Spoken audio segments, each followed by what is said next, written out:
Hi everyone, welcome back to the new video. तो आज मैं आपको करवाऊंगी एटॉमिक रेडियाई के बारे में, या फिर हम इसको आयनिक रेडियाई भी बोलते हैं। एटॉमिक रेडियाई मीन्स एटम्स की रेडियाई। एटॉमिक रेडियाई की जो डेफिनेशन है वो होती है distance from the centre of the nucleus to the outermost shell containing the electron. Means हमारा जो सेंटर में न्यूक्लियस है वहाँ से लेकर आउटर मोस्ट जहाँ भी शेल जो हमारा इलेक्ट्रॉन को कंटेन कर रहा है वहाँ पे तक जो हमारा डिस्टेंस होता है उसको हम बोलते हैं रेडियस या रेडियाई। तो ये हमारी रेडियाई होती है।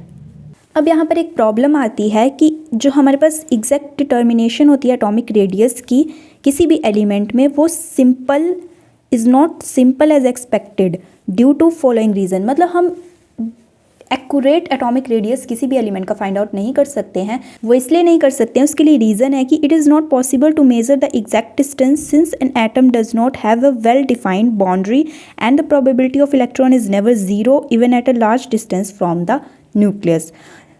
It is not possible to isolate a single atom in order to determine its radius. अब हमारे पास जैसे हाइड्रोजन है वो H2 की फॉर्म में एग्जिस्ट करता है, वो सिंगल H की फॉर्म में एग्जिस्ट नहीं करता है। तो जो इसके साथ एक और H होता है वो इन्फ्लुएंस कर देता है प्रॉपर्टीज़, जो फर्स्ट हाइड्रोजन है उसकी प्रॉपर्टीज़ को भी इन्फ्लुएंस कर देता है। तो इसकी वजह से हम जो है एटॉमिक रेडियाई को as it is find out नहीं कर सकते हैं।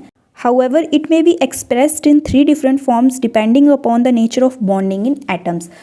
हम इनको अदर फॉर्म में डिफाइन करते हैं, वो डिपेंड करता है कि हमारे पास एटम्स में बॉन्डिंग किस प्रकार की है, तो उस बेसिस पे हम लोग जो है इनको डिफाइन करते हैं। तो हमारे पास सबसे पहले आता है कोवलेंट रेडियाई। अगर एटम्स के बीच में कोवलेंट बॉन्ड बना होगा तो उसको हम कोवलेंट रेडियाई बोलेंगे। सेकंड हमारे पास आता है वंडरवॉल रेडियाई। अगर हमारे पास वंडरवॉल फोर्सेस होंगी एटम्स के बीच में तो वंडरवॉल रेडियाई कहलाएगी। और थर्ड हमारे पास आता है मेटेलिक रेडियाई।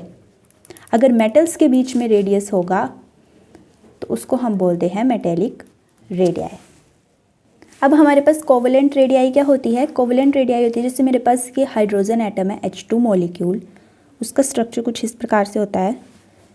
तो ये इसका सेंटर में न्यूक्लियस आता है और इधर को अगर मैं हाफ डिस्टेंस, ये इसका सेंटर में न्यूक्लियस है और इधर को भी हाफ डिस्टेंस करूं तो ये इनके बीच में ये कोवलेंट बॉन्ड बन रहा है। तो ये हमारे पास होती है कोवलेंट रेडियाई। जो हमारा इंटरन्यूक्लियर डिस्टेंस है दो एटम्स के बीच में, इसमें जो बॉन्ड बनता है वो कोवलेंट बॉन्ड बनता है, तो इसको हम बोलते हैं कोवलेंट रेडियाई।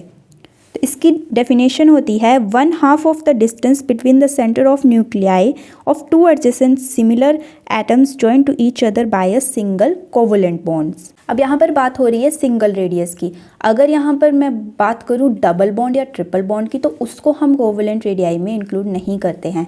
अब जैसे मान लीजिए कार्बन और कार्बन में सिंगल बॉन्ड भी प्रेजेंट होता है, लेकिन कार्बन और कार्बन में डबल बॉन्ड भी प्रेजेंट होता है। तो जो डबल बॉन्ड के रेडियस होगा उसको हम कोवलेंट रेडियाई नहीं बोलते हैं, क्योंकि जो कोवलेंट रेडियाई वो सिर्फ सिंगल बॉन्ड जब बनेगा दो एटम्स के बीच में तभी हम उसको कोवलेंट रेडियाई बोलते हैं।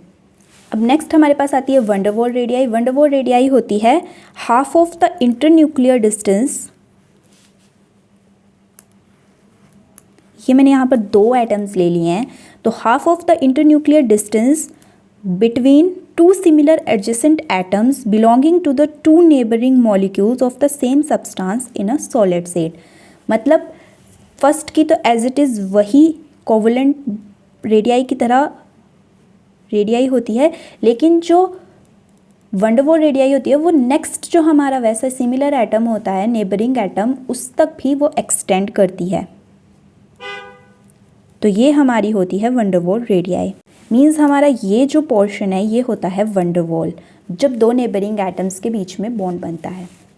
और जो मैंने आपको कोवलेंट रेडियाई बताई वो एक्चुअल एटॉमिक रेडियाई से उसकी वैल्यू जो है वो कम आती है, लेकिन जो वंडरवॉल रेडियाई है उसकी वैल्यू जो है वो कोवलेंट रेडियाई से ज़्यादा आती है। दो जो हमारे पास वंडरवॉल फोर्सेस हैं वो बहुत वीक फोर्सेस होती हैं, so their magnitude is small in the gaseous as well as liquid state of a substance. तो इसीलिए वंडरवॉल रेडियस को डिटरमाइन करने के लिए हम सॉलिड स्टेट लेते हैं किसी भी एटम की, और जो वंडरवॉल रेडियस होता है वो कोवलेंट रेडियस से ज़्यादा होता है।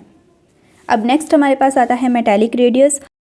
ये सेम वंडरवॉल फोर्सेस की तरह होता है, लेकिन ये मेटेलिक क्रिस्टल में प्रेजेंट होती है रेडियाई, मेटेलिक रेडियाई। और मेटेलिक रेडियस भी कोवलेंट रेडियस से ज़्यादा होता है। कोवलेंट रेडियस जो है वो मेटेलिक रेडियस से वीक होता है। और अगर मैं बात करूँ इन तीनों के ऑर्डर की, तो हमारे पास सबसे पहले आता है वैन डर वाल रेडियाई, फिर उसके बाद आती है मेटालिक रेडियाई और फिर उसके बाद लास्ट में आती है कोवेलेंट रेडियाई। और इन तीनों में से भी कोवेलेंट जो रेडियस है उसको डिटरमाइन करना ज़्यादा इजी होता है, इसलिए हम जो नॉर्मल एटॉमिक रेडियस है उसको एज ए कोवेलेंट रेडियस की फॉर्म में डिटरमाइन करते हैं। लेकिन नोबल गैसेज में ऐसा नहीं होता है, नोबल गैसेज में एक्सेप्शन है, क्योंकि नोबल गैसेज में कोवेलेंट बॉन्ड नहीं बनता है, तो वहाँ पर हम जो है एटॉमिक रेडियाई को एज ए वैन डर वाल रेडियाई ही कंसीडर करते हैं।